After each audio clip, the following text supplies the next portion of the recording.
पीर असद शाह की हवेली में तशद्दुद और ज्यादती के बाद जान बहक होने वाली 10 साल फातिमा की इब्तदाई पोस्टमार्टम रिपोर्ट सामने आ चुकी है और इस रिपोर्ट में दिल दहला देने वाले इंकशाफात किए गए हैं जिसे सुनकर इंसान कानों को हाथ लगाए और सोचने पर मजबूर हो जाए कि कोई इंसान, कोई अशरफुल मखलूकात इस हद तक कैसे गिर सकता है और ये जुल्म कैसे कर सकता है। इब्तदाई रिपोर्ट के मुताबिक फातिमा का जिस्म गलने के मरहले में दाखिल हो चुका था। फातिमा का चेहरा एक तरफ से नीला और दूसरी जानब से हरा हो चुका था, जबकि इसके जिस्म पर मुतअद्दिद तशद्दुद के निशानात मौजूद हैं। रिपोर्ट के मुताबिक फातिमा के जिस्म पर तशद्दुद के 9 निशानात हैं, जिसमें आंख, कमर, पेशानी, पैर, घुटने और हाथ पर तशद्दुद हुआ था। कुछ अज्जा को माइक्रोबायोलॉजी के लिए भेजा गया है।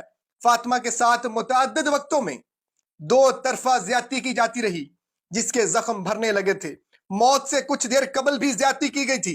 दिन रात ज्यादती की वजह मौत का सबब बनी।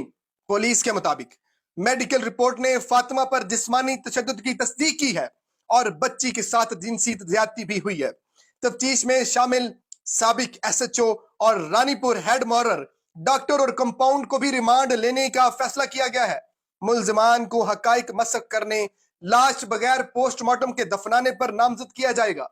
नाजरीन, बड़े ही तहलका खेज, अफसोसनाक और इंतहाई दिल को दहला देने वाली ये रिपोर्ट है कि एक पीर सिंध में रानीपुर का ये वाकया था कि 10 साल फातिमा के साथ जो जुल्म किया गया और किस तकलीफ में उस 10 साल मासूम बच्ची ने जान दी कि इंसान सोचने पर मजबूर हो जाए, इंसान कानों को हाथ लगा दे कि एक अशरफुल मखलूकात इस हद तक कैसे गिर सकता है कि वो मासूम बच्ची गिड़गिड़ाते हुए जमीन पर, फर्श पर अपनी एड़ियां रगड़ रगड़ कर उसने अल्लाह को जान दी और वह दरिंदा सिफ्त इंसान रोजाना उसके साथ जिनसी ज्यादती करता रहा।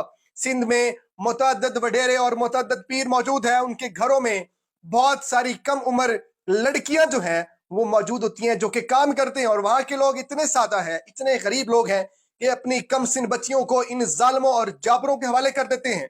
वो उनसे न सिर्फ घर के काम लेते हैं बल्कि उनके साथ अपनी जिनसी ख्वाहिशात भी पूरा करते हैं।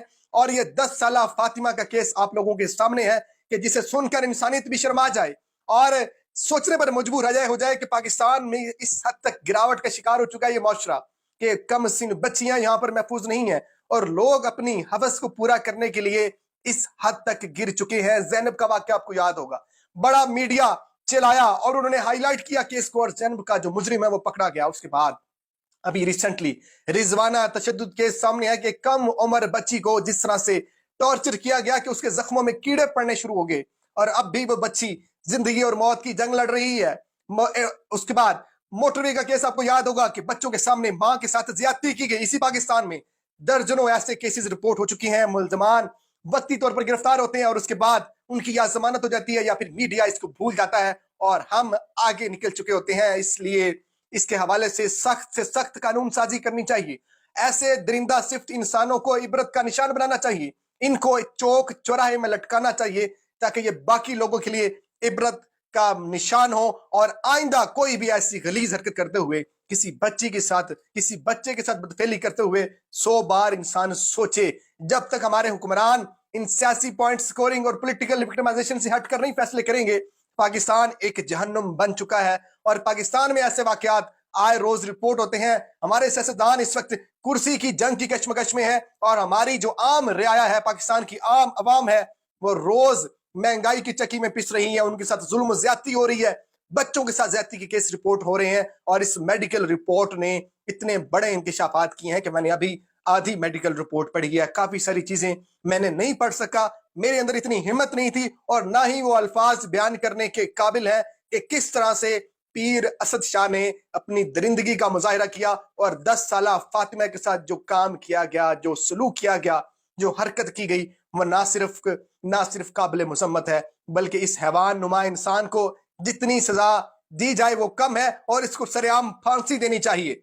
अभी तक के लिए इतना ही। अपने मेजबान शाहिद अकनवाज को शहर इक़्तिदार से इजाजत दीजिए। अल्लाह निगहबान।